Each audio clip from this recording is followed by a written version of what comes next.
Voici le savon et la crème Gola, une gamme qui lutte contre le vieillissement et la dégradation de la peau. Elle est faite aux extraits de la plante naturelle et traite toute impureté de la peau, telle que le tampon, les acnés, la gale psoriasis, la teigne tondante, l'hémorroïde, les rhumatismes et plein d'autres maladies de la peau.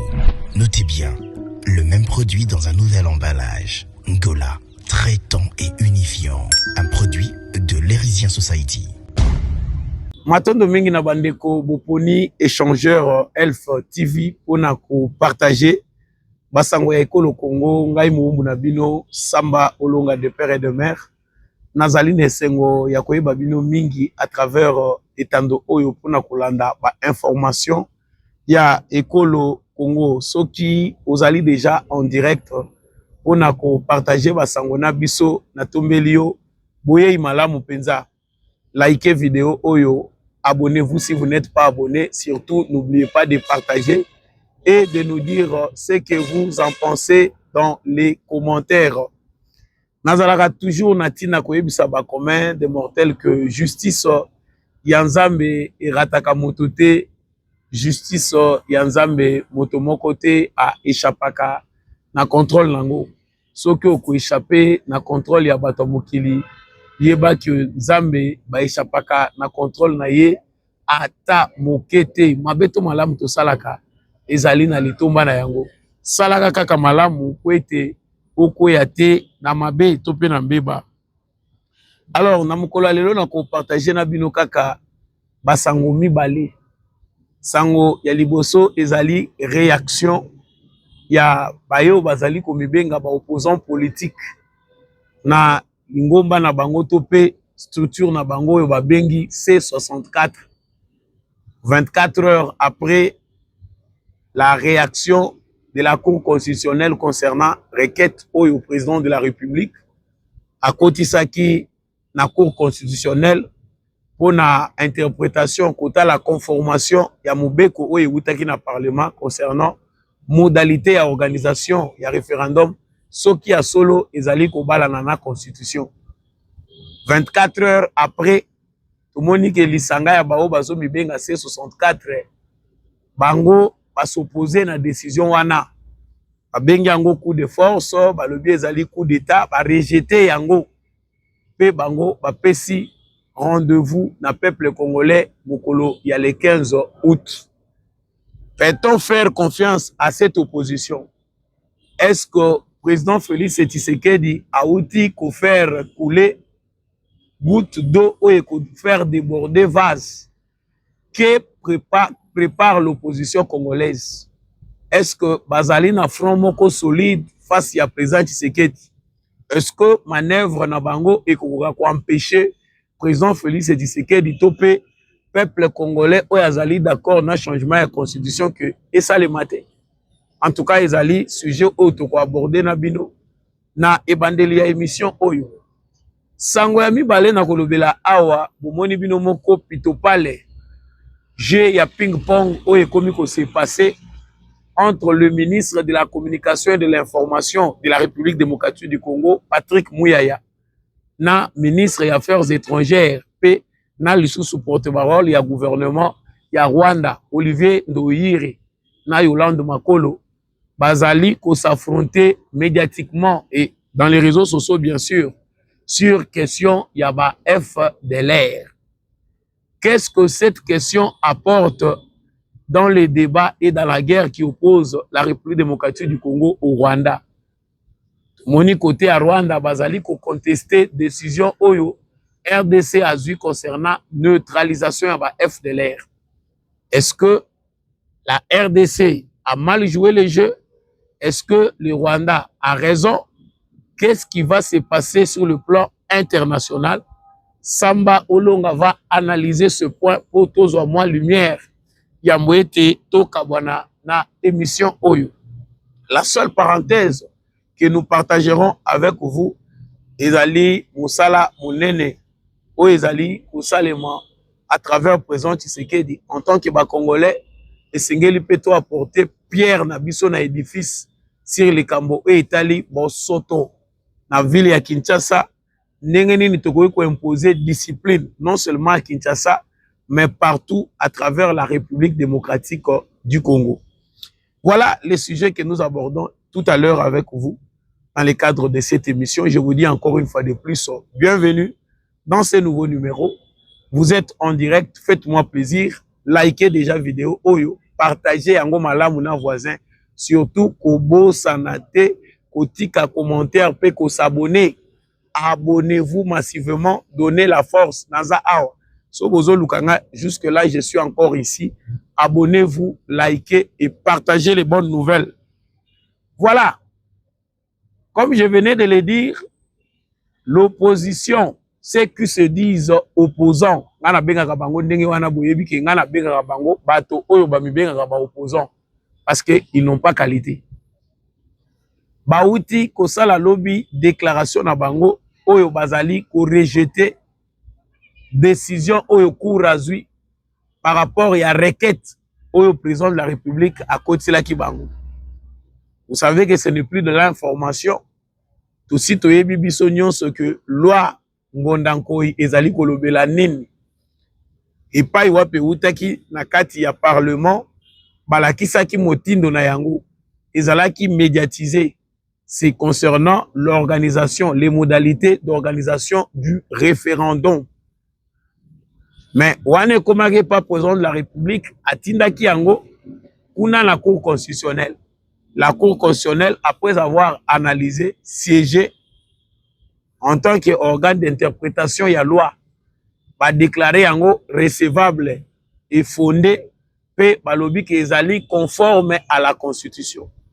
Donc, au moment où nous parlons, le président Félix Tshisekedi n'a plus d'inquiétude constitutionnellement parlant en fonction des lois. Il y a qu'au promulguer loi ou ana pour en vigueur. Parce que une fois à promulguer yango, ils ont en vigueur. Mais ça ne l'autre mot qu'il faut que l'on la awata ou nazolo la actualité oyo. C'est qu'il y a aussi beaucoup de manipulations dans la presse. Ba médias et belé surtout il y a ba français, bazali na tendance à créer polémique peut manipuler les Congolais à travers les jeux de mots. Avant que j'entre dans le vif des sujets, il faut savoir que ce que Jeune Afrique et RFI sont en train de diffuser dans leur plateforme d'information est faux. La loi portant modalité d'organisation du référendum n'est pas la loi pour le 3e mandat. Ça, c'est très faux. Loi wana et lobby nulle part que ezali mobeko oyo ezali kopesa Tshisekedi mandat ya misato. Non, c'est vrai que le peuple congolais a ses droits légitimes de prolonger le mandat ou de prolonger l'existence de Tshisekedi au sommet de l'État. Mais jusqu'à ce niveau, nous sommes encore au niveau où tout est fait pour que le souverain primaire, qui est le peuple congolais, puisse être dans les droits d'aller lui-même répondre si oui ou non, il faut refonder l'État congolais, il faut changer la constitution, il faut entrer dans la 4e République. Mais les médias oyo bazali ko publier na ba titre na bango, j'ai vu ça Jeune Afrique, bazali ko publier, je pense dans les réseaux sociaux, na Twitter et même sur Facebook. Jeune Afrique a titré en lobby la loi sur le 3e mandat, la loi du 3e mandat est Tshisekedi. Ça, c'est de la manipulation. En tant qu'intellectuel, tout ça, au monde que même bateau baza censé œuvrer dans le professionnalisme, va perdre va repère. Le monde aujourd'hui est peuplé de mensonges et des aventuriers. Comment pouvons-nous appeler loi ou ezolobela makambo référendum to comme sango loi ya 3e mandat? Même si l'intention serait de faire de Tshisekedi un président qui va faire 6 mandats. Mais nous ne sommes pas encore à ce niveau-là. Pourquoi manipuler les gens, amener les gens à haut bozo koloba? Yango biso pe ba oyo to kanga munoko te ya. Toza koloba clairement. Ezalaka ndenge bozoloba wana bo benga ngo loi sur le 3e mandat. Le peuple congolais en décidera comme il veut. Votre manipulation n'a pas sa place. Bandeko oyo ba se réunir. Sesanga, Fayulu, batu ya Katumbi, na ba mususu oyo baza ya Kabila to ebite soki baza so bazate. Et batu ya Jean-Marc Kabund. Après oyo bango bako ko benga réunion, ils ont rejeté oyo cour constitutionnel asali lokola musala balobi eza farce eza coup de force bayebi ke cour oyo ezali manipulé par le président Tshisekedi ezali na eloko moko te ya malonga ekoki komemela bango yango bango na niveau na bango bamoni ete eza na ntina moko te ya kolanda cour wana mais passage de force oyo Tshisekedi alingi asala pour asala coup d'état contre constitution bango bakopermettre yango te bazali koyebisa peuple congolais que abongama jusqu'au 15 badisposition nyonso ekozwama si le président Tshisekedi ne veut pas renoncer na plan oyo ya mabe bango bakomema peuple na balabala yango bandeko na tuni ça s'apparente à de l'aventure ça ne s'apparente même pas mais ça s'appelle de l'aventure c'est de la pure comédie. Pourquoi j'appelle ça de la pure comédie? Ezali théâtre parce que un peuple derrière ba opposant au bazali légitime peuple ayebi ke ba intérêt na ye ezali incarné na opposition wana à cause de la mot d'ordre était na moment oyo parce que loi wana cour constitutionnelle a faire passer yango il a fallu tout monde spontanément ba congolais wana oyo bazali contre loi wana référendaire tout le monde a bango babima d'abord des propres initiatives na bango. Il faut pas attendre que Tshisekedi fasse un autre pas. Lokola bossi boye bien intention na ye.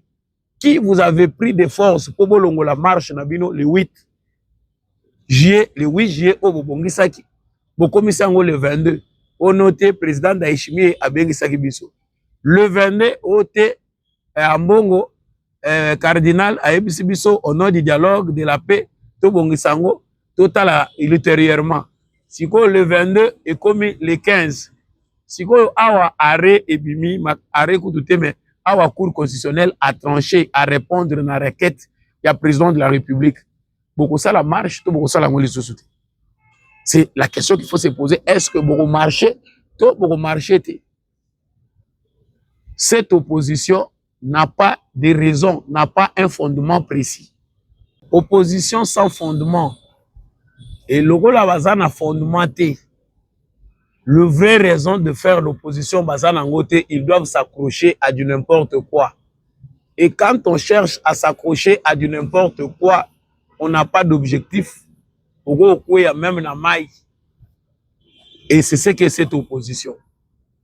Les problèmes oyo tozali nango na minute ezali que bato baza komibenga ba opposant. Lokola bazali na raison te valable ya kosala opposition na bango. Bakobanda même kobalola ba sujet ba créer drame et sika drame ezati. Comment trouvez-vous que eza mabe na stade oyo tozali? Ba interroger peuple congolais si oui ou non ils sont d'accord na idée oyo ya ko changer constitution. Alors que ezali constitutionnel ya kozonga epa ya peuple a exercer pouvoir na ye wana souveraineté na ye wana. Mes chers congolais, tu ebisa bino que opposition oyo ezali ya pété. Cette opposition, pour ceux qui ne le savent pas, c'est une opposition que le président Tshisekedi avait traité d'Enzala. Opposition à pété. Aujourd'hui, visiblement, on voit qu'ils n'ont pas une bonne planification. Baoyo baza à l'intérieur du pays. Donc cette opposition a du mal à s'organiser face à Tshisekedi. Un, baza na unité te, to yebisaki bino awaki ba mususu. Problème munene o bango baza nango na ba intérêt na bango ce que mutu na mutu aza na agenda na ye. Ceux qui sont à l'intérieur ont des intérêts individuels divergents. Les statuts à Fayoulou, avec tout son orgueil, il veut tout gérer. Alingaka kubima liboso, lelo azana perte de vitesse. Ezali statut à Sesangate qui aujourd'hui, demain ou après-demain, azako lukaki azala positionner quelque part comme ata ministre. Jean-Marc Aboundou, malgré tout ce qu'il a perdu, il est en train de chercher aussi le cercle du pouvoir. Entre-temps, baoyo pe bazali banda, bazako luka ba intérêt na ba. Tolobaï que le président Tshisekedi a toujours une longueur d'avance. La question que nous nous posons, bino bokoye koloba to kwa ko tika bino pe bokomi le 15 wana. Soto komi le 15 août. Bino bolobi bozo organiser marche. Ye abengi Fridolin Ambongo ayebisie sikoyo na buti ko lancer ordonnance présidentielle pour na modalité à organisation à dialogue. bino na balabala boza koluka marche bozo luka bosala wana kotoyo babandi makambu ya dialogue bokokota to bokokota te. Nous savons que vous êtes affamés, nous savons que vous avez vos agendas qui ne répondent pas aux intérêts généraux, qui ne répondent pas à la volonté populaire. Botika ko distraire biso bozo bundisa Tshisekedi te, c'est le peuple congolais que vous êtes en train de combattre. Alors, au lieu de l'exagatant, nous savons qu'au Congo, il n'y a pas une opposition sérieuse. Bon, Fanda Nabino, Ozela, Sogi Makambo, et Sili, si c'est qu'il y a un peu de moni qui a un pour certains, pas comme ça va avoir un bourgmestre, pas ça va avoir un place au Bazako Lukawana, et puis patata patata, nous verrons ce qui va arriver. Et c'est ça ce que les gens entendent. Arrêt à cour constitutionnelle et vous allez suivi, à niveau du président de la République, la promulgation. Il y a loi wana. Une fois qu'ils ont promulgué, et là où est-il que le président benga battu na référendum. Ce que tant ba benga population a kende ko voter oui ou non. Bino bozala bozo sala ba marche bolobi kete. To kende référendum te peuple a boy. Cette distraction, nous l'avons déjà vu plusieurs fois dans notre pays. Parce que Moutloko la Fayoul a aussi la campagne à lobby que beaucoup de référendum te. Tshisekedi azali na constitution na ye ya mabe alinga tika l'éternellement président. Mais bomoni mukolo yo référendum wana batu bazo kende ko voter au moni Fayoul a été ko voter. Parce que Fayoul n'a pas changé, c'est la même chose. Nous l'avons vu na ba élection et les kaki. Machine à voter, eza machine à voler, beaucoup d'élections à Denis Kadimate. Mais qu'est-ce qui nous est arrivé après? Nous sommes arrivés à la conclusion que le même Fayoul qui avait rejeté cette machine est allé voter avec cette machine alors qu'il avait préjudicié Batu Oyo et Sengela qui base à la député na parti politique na ye. Bino bozo maele tani le tango zota la batu lokola ba Fayoul. Oh non bino bozo lo ba lokola ba lesi bino ba bongo. Bozo mona ke Tshisekedi akoma empereur akoma roi. Et bon bozo ka komi roi problème ezawa. Quand nous sommes comme on est ici depuis Tobotama, tozo mona Oyo Tshisekedi asali nanu to mona yangote. S'il y a des gens qui ont plus de 50 ans qui voient des choses dans ces pays qui n'ont jamais existé. Balinga Tshisekedi te. Toko commissaire roi. En tout cas, obligatoirement pour nous, il va devenir roi. Que ça vous énerve, Tshisekedi deviendra roi. Nous l'encourageons à faire encore davantage de choses qui n'ont jamais existé au Congo. Comme ça, nous allons proclamer les royaumes. Tshisekedi ne quittera la royauté wana kaka soki akufi tolongolié. Parce que ce que nous recherchons, ce ne sont pas les bons systèmes. Les élections à elles seules ne suffisent pas. Pourquoi ça la élection? Et ceux qui ont l'élection, ils ont apporté le côté na quotidien au peuple congolais. À quoi servira les élections? Vous pensez que la démocratie, la démocratie ne se mange pas dans l'assiette.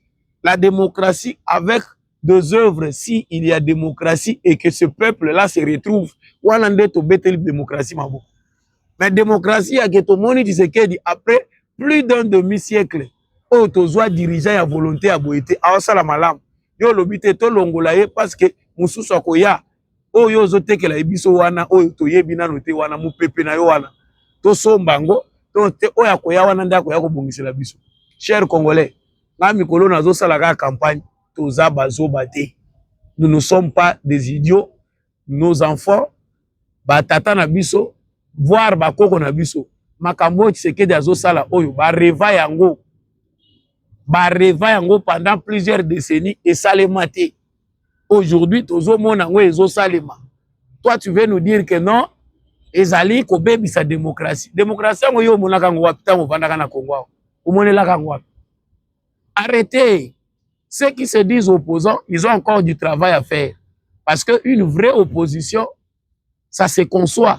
Une vraie opposition, ça s'accepte par le peuple. Les athées olalika olamuki bo maramoko komi opposant pe bazui crédibilité ba pesio bazui pe ba lobby bandimi o komi opposant.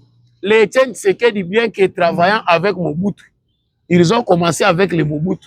Mais pour bandima bango akoma populaire nandenga kufaki na popularité na ye, il a fallu prouver par la constance, la droiture, l'honnêteté, la probité morale. Bontoana bandima qui est et il avait un agenda. Oh, et ça là que Congolais nyonso a se retrouver dans l'opposition à Zalaï Kosala contre le régime nyonso abundisaki. Agenda ya Fayoulou na Katumbi na se sanga ezani. pour le peuple congolais, les lois reconnaître. Cessez d'embrouiller les jeunes congolais. Au noté, tous un agenda qui d'ici comme les 15, le Koutana yo. Ça la marche pour Kagame Abimisaba militaire naïe sur le sol congolais. Ça la marche pour Ebisaba M23 que si vous êtes des vrais Congolais, déposez les armes. Totikali komona muta ça la marche te. Totikali komona ambongo te a sensibiliser à sali messe. À l'obi tozo lancer biso bino ultimatum en tant que nganga nzambe. Pas passer tout aux arabes, moi je les appelle Boli Misanga ba terme, mais ce sont des farceurs. Ma pasteur farceur. Parce que banganga nzambe bazalaka pe na ultimatum spirituel. Denga to moni muke pasteur Kankenza ameki ko sala ngwa wa kolobake. Si nanga ne nous écoute pas, pour atika mando ki azonga boy, akokufa suka na ezali mabe. Mais c'est ce que devaient faire tous les pasteurs en dehors ya kokota na politique. Lancer un ultimatum spirituel.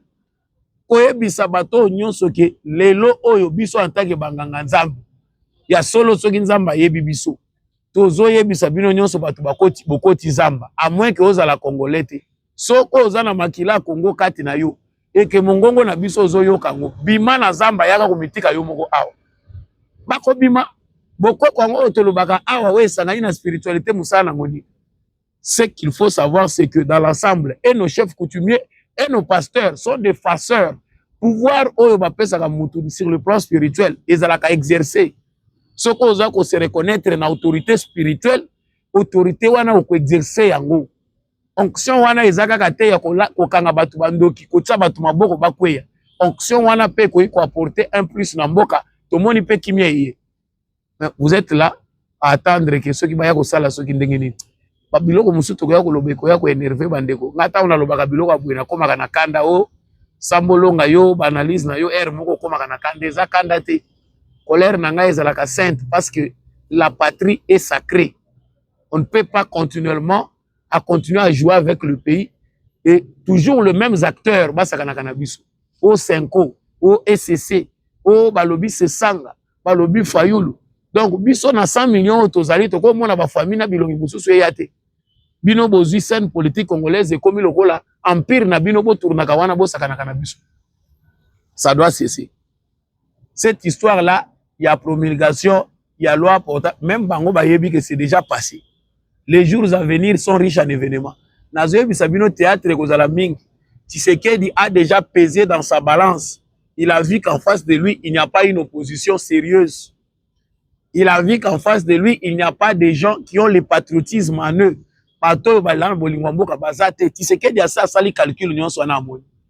Mais comment gérer ces gens? Lokola ba aventurier, na komema bango kana ba aventure ndenge balingaka, ba mema bango. Parce que so boza sérieux ba komema bino na sérieux. Quand c'est une opposition d'aventure, on vous ba komema bino pe kana aventure. Boko sana liboma te ke o tozo kende ko marcher parce que boko yoka soni na lobo monati. Loi o eleki ndenge ni. Loi eleki pendant que bozo initiative ya ko sala ville morte, Assemblée nationale asirisi musala ya loi wana atinjango na Sénat. Pendant que bino bobimio bolobi tozo sala sit-in bokende ko marcher, Sénat azui yango asirisi musala na ye atindi pas président de la République. Pendant que ote tozo bonga maso Tshisekedi yo kité atinda dialogue, président lobi tezo yango atindi na cour constitutionnelle. Vous ne voyez pas que vina bino zo kende na aventure et que le président de la République à la fin des comptes a compris que ces gens sont des aventuriers. Nyonso il faut to sala na bango, il faut to sala la bango.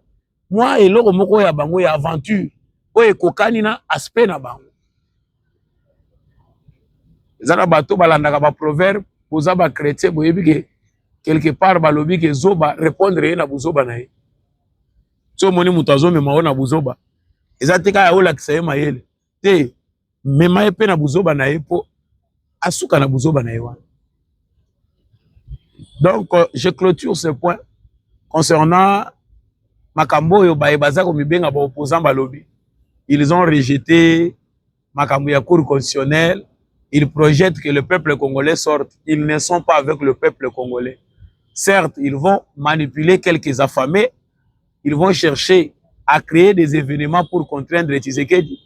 Mais ceux qui ont senti qu'ils ne sont pas capables de mobiliser le peuple congolais à l'interne, ils sont sortis dehors. Bakei ko s'allier, bakei ko affirmer association na bango na M23 na Rwanda. c'est ce qu'a fait Katumbi, c'est ce que Kabila a fait. Bamoni que opposition sérieuse, il y a qu'on convaincre le peuple congolais à travers ba argument, ba koki angote, ba bimi, ba komisi, ba exilé politique, ba ke ko senga ba demande d'asile, pour ba bundisa Tshisekedi na ndenga libanda. Pour na kati peuple congolais, ana sens te a couper sa na opposition na ba. Sangwa mi bale na zo yawa, na yebisa bino ke Félix Tshisekedi mikolo na zo benga ye le bulldozer politique. C'est lui qui écrase tout sur son passage. Tshisekedi azosu ki sabatu mayele à tous les niveaux. Bao bazana kati machine ekale, bazoye basu Tshisekedi nazo mema bango te na vitesse wazo kele na. Bao pe bazali banda bazakali. Le Rwanda a tout le temps crié ici FDLR, FDLR. Soko sali somme. Il y a ba sortie médiatique ya Kagame. Okomona que FDLR c'est le mot le plus cité lorsque Kagame parle de la RDC. Et ça alibi na ye principal. Mikolo tomoni ya bakisina ba ingrédients mususu onote bazo boma batuti oyo baza na Congo, il y a une population oyo eza menacée de disparition na Congo. Elongwe wana onote omoni na Congo eza likambo banyamulenge et akomi koluka ba sujet akoluka. Tout ça pour trouver toujours des raisons il y a qu'à s'éterniser dans le sol congolais. Mais le gouvernement congolais, sous l'impulsion du président de la République, Félix Tshisekedi, basali travaille moko en silence pour basili sa alibi wana ya Kagame FDLR. Bomoni même biso oyo tozaki nerveux, ya ko constater que tant baza ko conclure accord de paix, na ba responsabilité à RDC balobi, il faut neutralisation ya FDLR. C'est qu'on reconnaît qu'il y a des FDLR ici sur le territoire congolais et le gouvernement congolais l'a accepté. Bisoku tolobaye que le gouvernement il faut pas andi malikambo, mais le gouvernement l'a accepté, c'est qu'il y a des informations vérifiables que Batouana basa sur le sol congolais. Pendant Kagame lui savait pour na Kagame na ngambu na ye, ayebaki que Congo akoki ko résoudre ata mukete question wana. Toko komi sa question wana délicate. Comme ça extrêmement difficile et difficile à résoudre pour permettre tautologie. Comme ça, tout le monde a dit rhétorique, il y a ministre des Affaires étrangères, il y a Rwanda.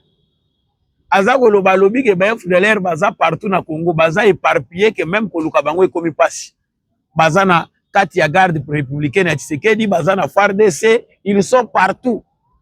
C'est que donc pour na kosilisa bango, il faut qu'on inventorier République démocratique du Congo Mobimba pour satisfaire Kagame. C'est-à-dire, il a créé ce qu'on appelle dans son argumentaire le nœud gordien. Pour créer une situation difficile à résoudre pour justifier qu'à présence na biso na Congo. Tshisekedi le rôle a yebi qui est un mensonge. À travailler dans l'ombre, tout c'est tout ou tout là. Oyo bazali na vent en poupe, bazali na souci à kokwei sa régime ya Kagame, Kagame benga bango ba FDLR. Il y a certes des citoyens rwandais en République démocratique du Congo qui ne sont pas congolais, qui veulent retourner chez eux. Et les autres, ils sont organisés dans un groupe belé. Intention na bango ezalaka ke Kagame akweya parce que ils sont les Rwandais est en otage. Alors, le président Tshisekedi a moni que était processus à DDR ezali. Neutralisation la ki cité que photo boma bato. Neutralisation la ki cité que tokoki pe ko kende vers bango, soki bandimi ko déposer ba arme. To sololi na bango ba déposer ba arme, to fongoleli bango boulevard, bo kende ko bomana na Rwanda. Mais lorsque le travail est fini, vous avez bien vu que le ministre de l'intégration régionale, Floribert Anzuluni, président Tshisekedi a fait ses missions, il a kotambu sa conclusion nyonso oyo RDC azui na ba FDLR. Ils ont accepté de signer un document pour que bazonga na Rwanda. Ba sali bango na vidéo. C'est ce que le ministre de l'intégration régionale a tambu ici partout na ba organisation régionale na ba état nyonso oyo. Bazalaye ko contribuer pour que pezonga na Rwanda. Dans la preuve yango ya makambo ya FDLR. Awa tozo silisa pardon. Tozo silisa makambo ya FDLR. Il faut Rwanda abimisa ba militaire na nyonso sur le sol congolais. Et au moment où nous parlons, ba chef d'État, ba organisation Nations Unies, bazali informé na clause oyo RDC azui na ba FDLR. likambo akokama bandeko nanga Rwanda abaluki. Boyoki bino moko ministre des Affaires étrangères ya Rwanda. Bakomi kosala jeu ya échange de propos na ba réseaux sociaux na ministre na biso porte-parole ya gouvernement Patrick Muyaya. Patrick Muyaya lobi biso to résoudre question ya FDLR. Oyo Rwanda kangamaki nango adiembeli. Kuna bango balobi non. RDC loko azosala ezala yango te eza théâtre. Question ya FDLR bako résoudre yango bongo te. Donc c'est qu'il fallait ba résoudre yango na ndenge Rwanda azozela. Oh il fallait salema dans les 90 jours. Oh boy donc balingi kobenda tant qu'on trouvait ba raison. Et ce qui est pire ezali que la MONUSCO avait déjà entamé ce processus là avec les RDC. Le 39 personnes oyo batindaki déjà na Rwanda comme étant des FDLR Bahutu. Kagame azongisi bango lisusu na gouvernement na ye. Ba renvoyer bango lobi awa na Congo sous prétexte que bazali ba Congolais ce ne sont pas des FDLR. Donc souci à Kagame c'est de trouver des raisons au sein de la manœuvre dilatoire oyo ko permettre yeke à continuer ko garder kaka présence na sur le sol congolais sous prétexte que le Congo ne répond pas à ma demande. Les Américains connaissent déjà cette affaire. Les Américains bayebi yango déjà que le Rwanda est en train de jouer avec ces alibis là pour faire passer le temps. C'est là qu'il faut interpeller le président Félix Tshisekedi. Tozo interpeller mais tozo l'obapé en tant que ba Congolais na réaction na biso. Notre réaction na diplomatie est là qui lente. Lorsque nous avons accepté la responsabilité des FDLR, nous avons pris beaucoup de temps. Mais nous devons être aussi francs avec nos partenaires. La patience des Congolais a ses limites. Les Congolais aujourd'hui, guerre à l'Est na Rwanda, c'est parce qu'ils font confiance à Félix Tshisekedi. Eux-mêmes ceux qui sont dans les villes et zones occupées, bazali ko croire que Tshisekedi c'est l'homme de la situation. Voilà pourquoi bazali na moi patience, il y a qu'on espérer pe ko ça la confiance na Tshisekedi. Mais il ne faut pas que ces gens ici prennent notre patience pour une lâcheté, tant et comme à koleka kakaboué. Les Américains ont ce qu'ils veulent. Baluka ki nyonso bazwa ki minéré, baluka ki bapesa bango so ki nini yango yo bapesi bango. Oh baza ko se réjouir na likambo ya corridor. Corridor ezani, corridor à l'obito, ezanzela et couloir. Oh bafongoleli bango po ba extraire ba minéré na bango et kendaki pa na bango. Ils ont ce qu'ils veulent. Mais basa la peine noki bapesa biso pe o tozoluka. Kagame n'est pas plus pesant, n'est pas plus fort que les États-Unis. Ça fait une année que l'accord existe. Et ça, le président Tshisekedi doit le comprendre. Diplomatie, ermoko komaka kolali sabato. Minduki oyeye, to pesa pe tana biso na ultimatum. Si le Rwanda veut continuer à créer des alibis pour justifier sa présence sur le sol congolais, nous allons rendre cette guerre populaire et bango mutu bakomonango et tourner na drame. Arrêtons à un moment de continuer à attendre, espérer. Et tant que c'est comme si on donnait de la force à Kagame pour qu'il a créé les sous chambardement à Makam. Nous savons que dans l'ensemble, il est déjà abattu. Kagame a déjà déplumé. Alors, faisons l'essentiel pour le reste. Ceux qui déjà ba sanction, ils allaient subir et toucher. Pour Monica Zoyokate. Sanctionner davantage, frapper même militairement. Tozoyoka ki bazik saka même ba minduki. Minduki nini Kagame azanango oyo Amérique ko zikisate. Il faut aller au cœur de l'affaire. Les Américains ont pris la part du lion au Congo, ba utiliser pe ba gros moyens, ba pikola et que kona bango Kagame oyo bacha awo. Na kanisi eza essentiel ya koloba yangwana na makambo etali FDLR. Conseil nangai avant la émission na président de la République. Monsieur le président de la République, toza ba chômeur oyo misala ekoko za la créer ba emploi na bato baza patriote pour que mboke kende liboso. Outre les services nationaux na task force o baye po na makambo etali salubrité, ba chômeur oyo tozali la volonté aussi ezali que il y a 100 millions de Congolais. Tozali pe na besoin to apporter pierre na biso na édifice où ezali Congo to contribuer pour la construction en mboka na biso. Créons une société nationale de salubrité publique. mbongo oyo babumba baza kolia, mbongo oyo ezo traîner ya ba wenze ya ba mama, c'est beaucoup d'argent. Ne mettons pas seulement des gros moyens pour faire appeler des investisseurs au bakoya pour créer ba emploi et transformation ba déchets. Mais commençons d'abord avec l'essentiel. Automoni service national azo sala eza possible que ba marché nyonso ya ville à Kinshasa, voire ya toute la République, ba recette nango ezala centralisée. Mbongo nyonso o ezali ba taxe ya salubrité ezala centralisé na compte moko. Au lieu que ndake pas ba gouverneur balia kayango parce qu'il sala ka musalati. Et c'est comme ça qu'on peut créer des emplois. Oh bako futa bato même $200, $250 le mois. Ba jeunes gens au baza des œuvres bako zo misala. Mais mbongo wana tango ezali mal utilisé na maboko ya ba bourgmestre na maboko ya ba gouverneur, ba bourgmestre anga ni kutu parce que bazwa kango petit. Ils ont créé problème. Beaucoup des idées, ba idée belé o ezali kobima. Soki eye e wuti na biso ndenge tozaboye ezalaka malamu. Soki komi kaka na maboko ba politiciens et komaka 350 millions pour na ko appliquer yango.